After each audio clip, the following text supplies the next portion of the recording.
my name is Neil Harris and welcome to this Gallery Teachers Masterclass, which today is on the topic of academic writing. And my current professional context is that I work for a small language school based in Cardiff. However, much of what we'll be talking about this afternoon relates to my experience as being the writing module coordinator for a number of academic writing courses at university. However, I do want to make the point that although we're talking about academic writing this afternoon, this is entirely appropriate for people who may have years of experience in the field, or also for teachers working perhaps in general English who are interested in making that move to an academic writing context. So sit back and enjoy, and I'll share, I hope, some practical ideas for helping you make that transition and to feel really comfortable in the academic writing space. So what are we looking at this afternoon? Well, first of all, I think it's useful for us to identify what kind of writing teacher are you? What is your current context and where are you heading? I then want to look at some of the causes of student anxiety. What makes students worried about writing and academic writing in particular? Then I'm going to look at what I'm calling the 5 pillars of academic writing, the 5 areas that we need to work with to help students be successful. And then finally, at the end, I'll draw some conclusions. So let's begin with that question. And I'd like you just to sit and think about what kind of writing teacher are you right now? And here I'm thinking particularly about your current teaching context, but also think about where do you see yourself in a couple of years' time? So coming up on screen are a number of options. And just so that we can sort of get a feel of who's with us in this session, if you'd like in chat, just to post the kind of teaching context that is yours right now. And that might move from general English through to exam preparation for high-stake exams like IELTS, through to EAP, English for academic purposes, or maybe even ESP, an area that I'm working a lot in at the moment, English for specific purposes. So just a few seconds so that you can type your current context into the chat box.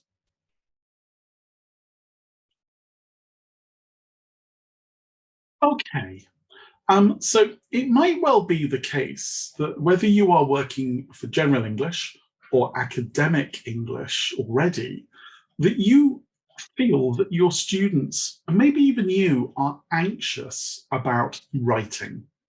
I think in the past, we've made the mistake, I've seen it happen myself in teachers' rooms, where, you remember where as a kid, maybe you misbehaved in class and you were told, write some lines. And I think we're still suffering from the negative reputation that academic writing has, which is a real shame because, in fact, when done well, it can be a really exciting and really involving area for the student, and one in which they can take enormous pride. So coming up on screen, and have a look at them as they come up. There are 7 in total. And see how many of these causes you identify with in terms of your students' sense of anxiety with writing.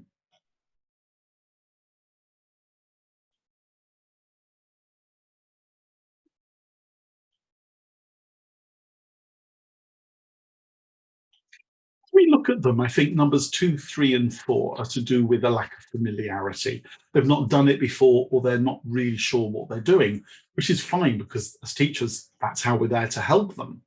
But also if we look at 1, 5, 6, and 7, this is really to do, I think, with the fact that academic writing is something students feel they will be judged by. And of course, to an extent, they're right. They will be judged, perhaps by us as the teacher, or by other academic readers. And of course, once you've committed yourself to putting pen to paper or fingers to keyboard, then what we have is something that's permanent. It's there for posterity. Many students worry about that. So I think part of the role of an academic writing teacher is to think about what solutions exist to help our students overcome these problems. And they're coming up on the right-hand side of screen now. And the numbering in the pink box relates to the solution that matches the cause in the yellow box. So where you see number 1 coming up now, that relates as a solution to cause number 1. So if I bring up some of these solutions, what you'll see is a lot of it is about systematic development, both of language skills, but also of what we might call macro writing skills. And notice how in number 2, what I refer to is the fact that this can begin at very low levels. I believe that academic writing can start from the lowest levels. More of that later. I think also we need to provide our students with an insight into what's expected of them. So the use of models is really useful, but also, and this helps, I think, massively with this issues of the permanence of the written language and the concern of looking foolish if you've written something which then is shared. But if students become comfortable with the idea of planning, drafting, editing, redrafting their work, very quickly they'll realize that the finished product, the best version of what they write, is necessarily going to be quite a long way from where they first start. In other words, sorry, let me just pop back there so you can see the final solution, which is primarily one relating to students working at university level who are writing about things that they've read. I think what we're seeing here is that there is an awful lot of support that we as teachers can give. But also, though those of you not yet actively involved in academic writing, I'm sure there's an awful lot here that will already be familiar to you. So if you're asking your students to write opinion essays, you may well be asking them to write a plan. Well, fantastic. We do that in academic writing. You might ask them to write a first and second draft. Fantastic. Also really important, I think, for good academic writing in the academic field. And notice here, hopefully, we as teachers, the way we write also reflects how we want our students to write. If we are using good principled approaches to writing ourselves, if we're publishing in magazines, or if you're writing a presentation for gallery teachers, the chances are your final draft will be rather different from the initial plan that you put down on paper. Okay, so let's move on to the key parts of this presentation, the so-called 5 pillars of academic writing. And as you'll see, these link to the slight differences that exist, I think, between general English and true academic writing and academic English. And that's highlighted in yellow on the right-hand side of your screens. So some of the important difference here is there are differences in the kind of language that we may want to be teaching. I'll come on to that briefly in a few moments. There's a difference in terms of the input, which will be evidence-based rather than opinion-based. And this is, I think, one of the points that underpins the development of a good academic writing teacher. We need to have an understanding of the academic community that our students are entering in terms of the expectations of their readers, but also some of the conventions that they need to learn and become familiar with. So let's start by looking at language development. Well, I think in terms of language development for academic writing, a useful thing to do is actually ask you the question, what language areas do you feel that students writing for academic purposes actually need? And I'll give you a few moments just to sort of sit back and think about this, and then I'll share some ideas with you on screen. And as I share those ideas with you, kind of mentally tick them off and compare them with the ideas that you had. So there's our question. And here are some suggestions for answers. You might be surprised to see general vocabulary in that, but let's remember that even in the most of academic texts, a large percentage of that text itself will be made up of general vocabulary. So working with the most frequent words in English has its role. But of course, we're going to add academic vocabulary to that. And then what we might start seeing are some changes from general English into academic English. Hedging will be important.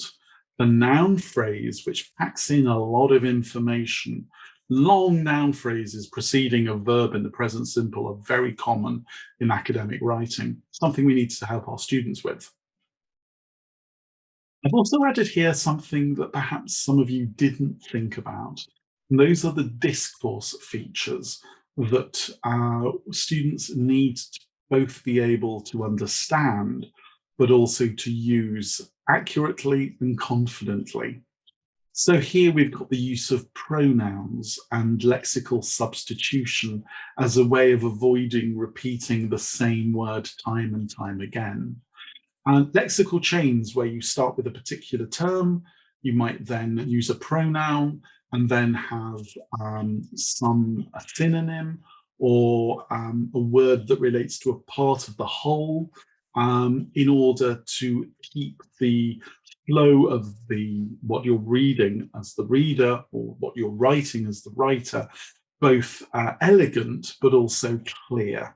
And for me, these are the bedrock of academic writing language development. So yes, areas which are familiar and some areas which are perhaps new or different. But I'd want to emphasize here, don't think that you have to become a different teacher. You're simply working with different language. So in that respect, all of the good teacher skills that you bring to the classroom as a general English teacher, keep them, but just be aware of the need to look at different aspects of language, but teach them in familiar ways. Number two, scaffolding. A lovely picture in the background of some scaffolding around a building. And you might therefore be wondering what on earth I'm doing in an academic writing presentation, showing you a photograph of a group of builders standing on the roof of a house. What's that got to do with academic writing, you might well ask? Well, it's fairly obvious that the scaffolding is there for the builders so that they can make their way up from the ground to the roof.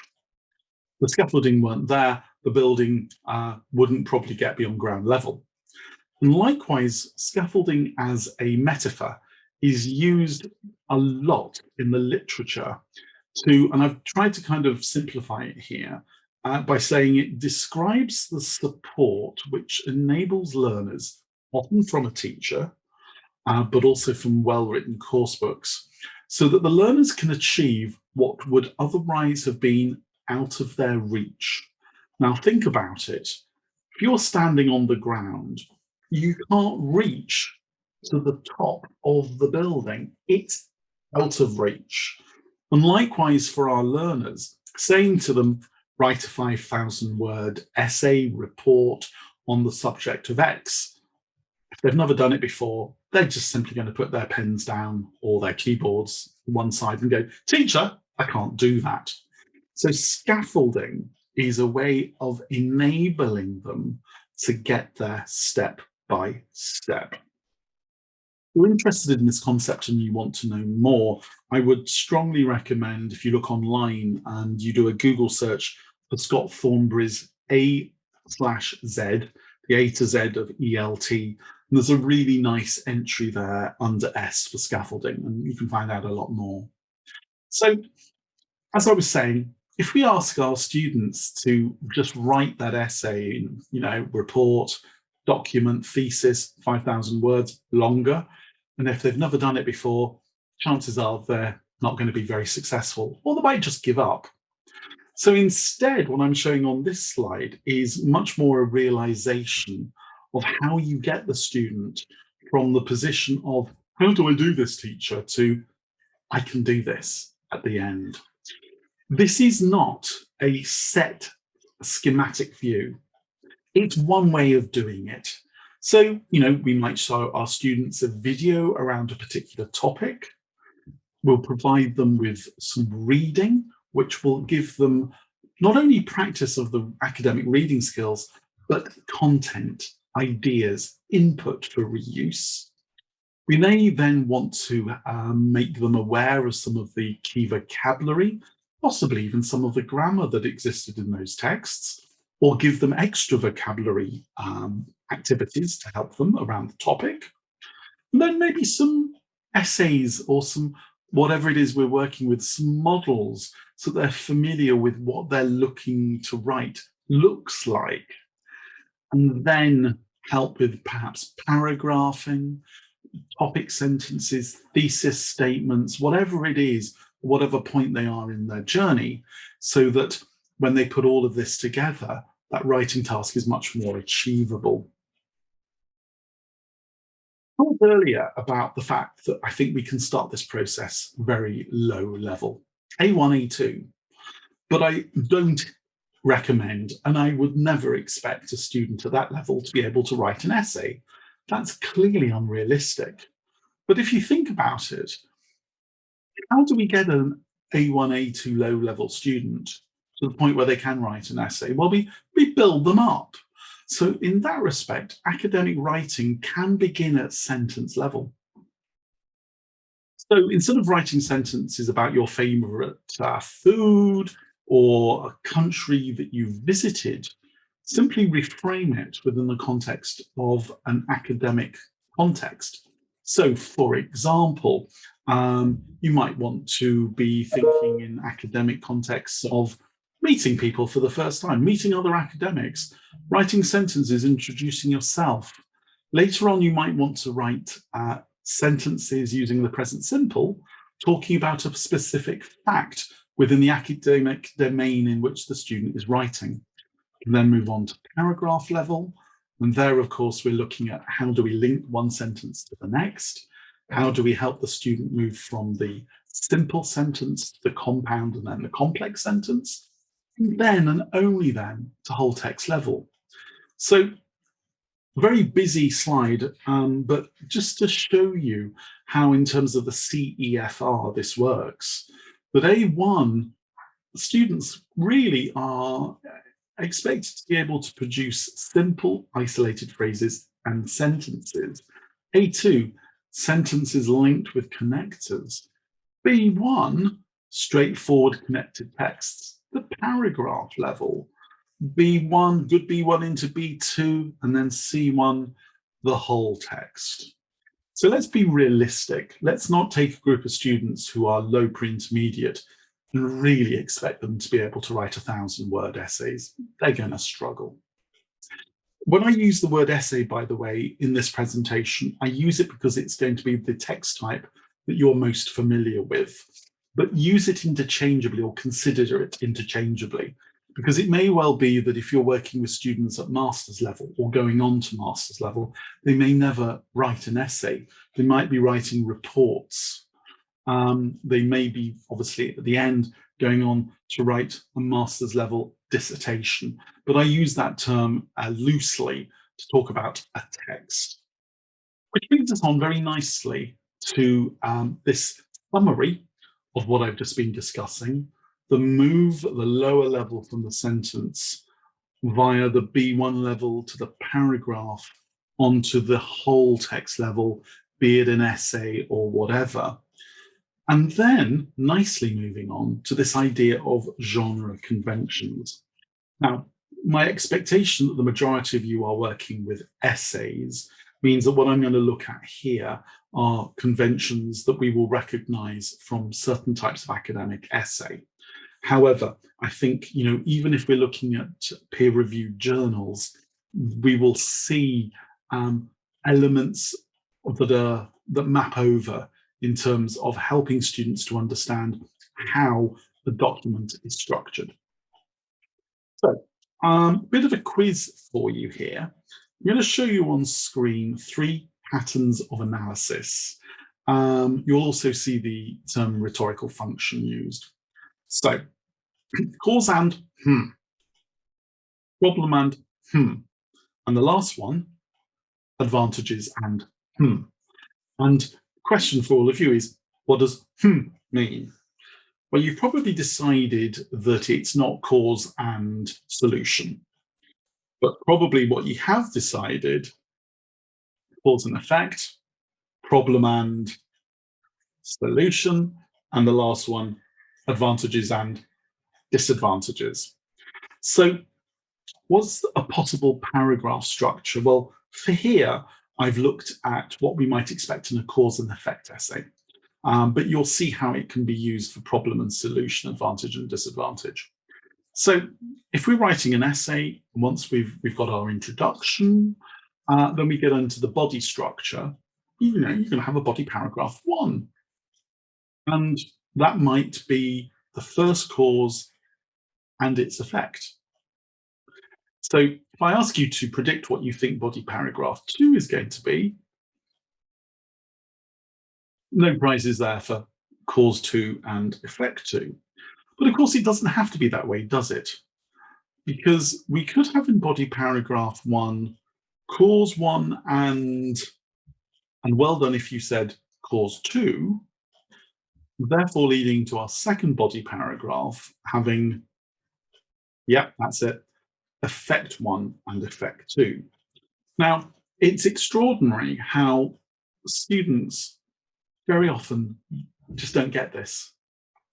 And I think it's particularly the case because when we're teaching academic reading, very often what we don't do is actually focus on structure. So we'll be asking the students, what is the main cause identified in the second paragraph?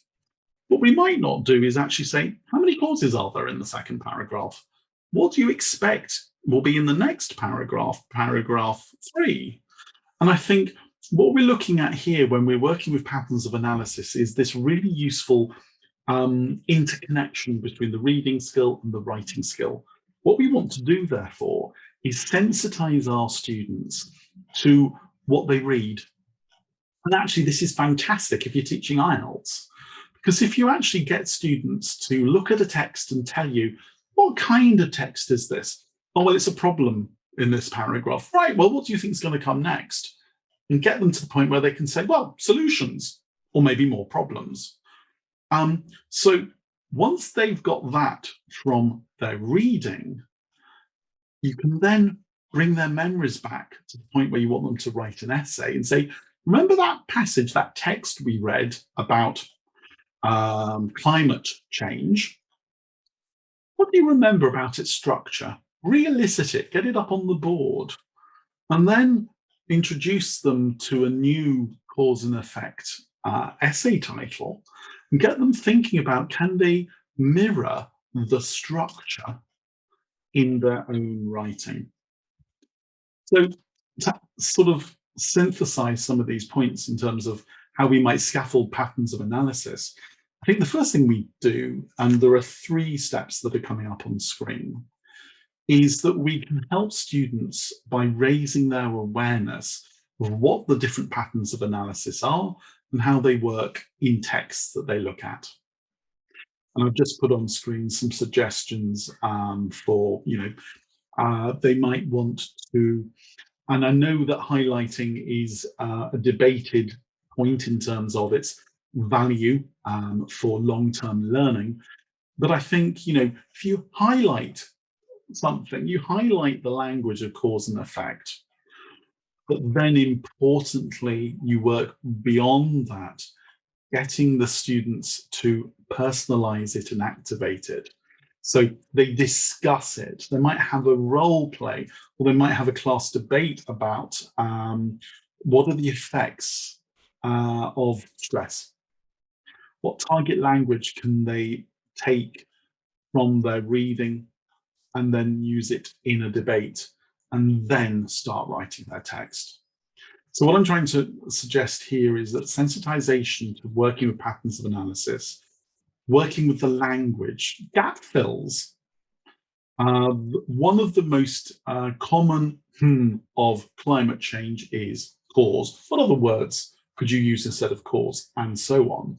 Actually, then building up to the students activating this themselves. And it doesn't have to be straight into a written text. It can come via a debate, a discussion, even a presentation. Is a really nice way of building their confidence and getting their their ideas going before they commit it down to something that they type or something that they handwrite. Another really useful tool here, I think, is the use of working with models. So here is an extract from a coursebook. I do have permission to use this. This is actually from a Macmillan course. And ways in which you can work with using models are here on the right-hand side. So they read a text, and the first thing to do is make sure that they understand it. They process it for meaning. They can underline, they can highlight the target language, and here the target language is actually to do with, it's a low level, so it's past irregular verbs. It could be a pattern of analysis. They find it in the text, they do some activities, they have a gap fill here, manipulation of the target language. Then they use it. Now, this use of a model, there is a clear evidence base for the successful use of models when combined with explicit instructional techniques. So it's not enough that we give students a model and say, read this. We actually have to work with the model as teachers, providing activities to make the content of the model accessible and visible to the learners. And again, if you want to be thinking about ways in which you can work with this, Andre Headland's recent Gallery Teachers Masterclass on visible learning and visible thinking would be a great way to actually work with models. Okay, so my fourth area, and this is to do with process writing, planning, drafting, and editing. Now, it's a bit of a truism, isn't it? I'm sure you've seen this in a number of my other Gallery Teachers Masterclasses, but it's absolutely true. And I show this to all of my students. If you fail to plan, you're planning to fail. So what does that mean in terms of good academic writing? Well, writing, I think, is not just about the finished product. It's about the steps getting there. This particular model comes from Ron White's very influential book, Process Writing, published in the early 1990s. But I thought it might be useful to show you some ways in which this can be used in class.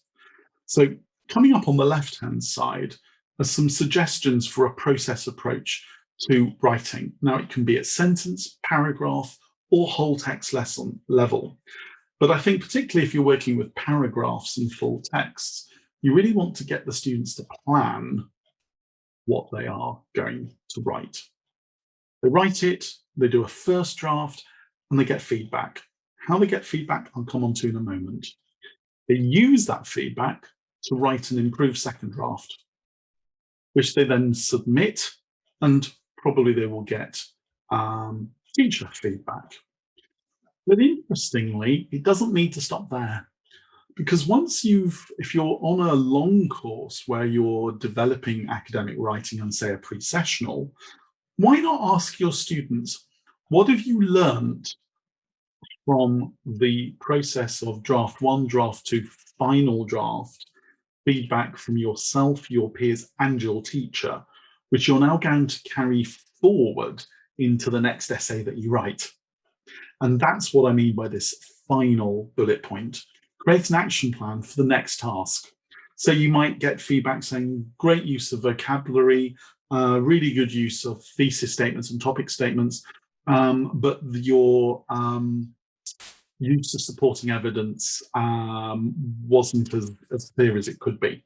So you then, as a result of your final bit of feedback on that essay, say, right, in my next essay, I'm really going to focus on supporting evidence. Now, in terms of feedback that you as a learner can ask for, or then it can be whole text, or it could just be one paragraph, and then you use the feedback on that one paragraph and you extrapolate it. And then you think about, well, I've got a problem here with, I don't know, articles, the zero article. I need to check my rest of my essay for that language point. Or it might be that you haven't really got a concluding sentence at the end of the body paragraph. So you then think about, well, do I have the same problem in my other paragraphs? In terms of the learner, why not get your students to ask you for what they want feedback on? And you might restrict feedback to that one area. So Giovanni might say, oh, I really would like help with my use of linking words. Whereas his classmate Giovanna says, I really want to make sure that my topic sentence is actually linking back well to my thesis statement, case in point. But also think about who can assess. Now, obviously the teacher can, but what a real missed opportunity if you don't also involve the students in self and peer assessment, therefore moving away from the assessment of product and of performance to much more, using processes of assessment for learning and maybe even assessment as learning. There's another Gallery Teachers Masterclass on that subject if you're interested in finding out more. So yeah, all of these are valuable in terms of the process writing. And yes, of course, at some point, the teacher will probably want to assess as well. My final point this afternoon, my fifth pillar, I'd like to talk about academic conventions, and they're going to be particularly important for students who are writing in the university. And the reason for that is that I think one of the things that typifies academic writing is the need to have an evidence base for what you write rather than an opinion base that we see so much in general English and even in IELTS. So it's really important if we're dealing with an evidence base that we understand how to avoid plagiarism. So coming up here are some activities to get you thinking about and get your students thinking about how to cite correctly, how to write in text citations, end references. So it's nothing particularly, what word should I use here, revolutionary about this, other than perhaps the final bullet point. Analyze the order. It's basically the way we use jumbled sentences or jumbled words. Look at the order of a reference. What comes first, what comes seconds. We can jumble something up and ask the students to put it in the right order. We can leave information out, second bullet point, and ask them what's missing and get them to add it in. We can ask them to spot mistakes and correct them. Find missing in-text citations. Give students a paragraph. They work out where the writer would be accused of plagiarism because they failed to provide the in-text citation, and then get the students to add it in. And then finally, if you've got access to corpora, or if you've got access to materials that are corpus-based, I think a really useful thing we can do for our students is sensitize them to the fact that the word say is not the best term to use when referring to an academic writer. Very often we will want to think about more nuanced words like claim, state, suggest, and argue. Of course, they can look these up in a dictionary. The teacher can explain them, but I think there's a lot of interest in students becoming, if you like, language archivists or language archaeologists, that's what I'm looking for, where they dig around looking at some example sentences and actually work out for themselves what these words mean. Okay, so we've talked today about those 5 pillars. What are our conclusions? Well, I think it's important that we focus on all aspects of writing, the 5 pillars, and we don't leave anything out. I think we should work a lot with scaffolding. This encourages motivation because the students don't feel right from the start, I can't do this. But also when they achieve step by step, it gives them that real sense of, I can do this. And then finally, let's be realistic about what we expect them to be able to do. If you're working with students at C1, C2 level, fantastic. Whole texts not only are within reach, but what they need to be working with. But if you've got a very early academic learner, A1, A2, be nice. Don't give them stuff that will crush them.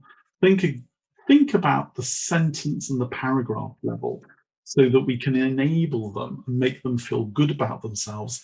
And remember that point about plan to fail, fail to plan. Or in fact, I've got that the wrong way round. Fail to plan, plan to fail. If we don't get students involved in academic writing right from the start, then how can we possibly expect them to dive in at full text level and be successful? Here are some suggested sources that I've used. A number of these are for students. So Soughton's work here, 50 Steps to Improve Your Academic Writing, is a kind of material that you can use with activities in the classroom. And the same is true of Bailey. Process writing, where that diagram of the process of writing came from, is meant more for teachers. But the University of Leeds has some fantastic online materials to help students, but also to provide teachers with ideas for better academic teaching.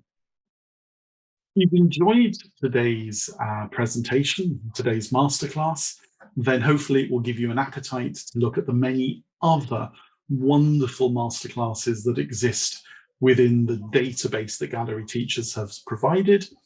Look out for a whole range of activities. Just go to galleryteachers.com, ELT-workshops. Yes, teaching academic writing in certain respects is very different. It requires an understanding of the academic community that your students are entering, because if they're to enter it successfully, you need to know what they need to provide, and therefore it might be based around the academic conventions, whether to use APA or Harvard if they're using citations. It might be the format of the kind of text they write. It might even be having to find out, well, what kind of text do students write in that situation? But it's also no. And the reason for that is that a good teacher is a good teacher.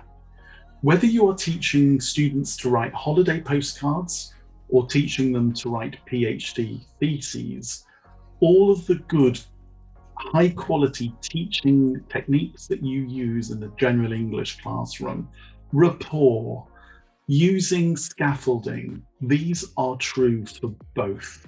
So my advice to you would be, if you're interested in academic writing, you might need to do a little bit of research, but don't think you need to leave all your other qualities at the door. You don't.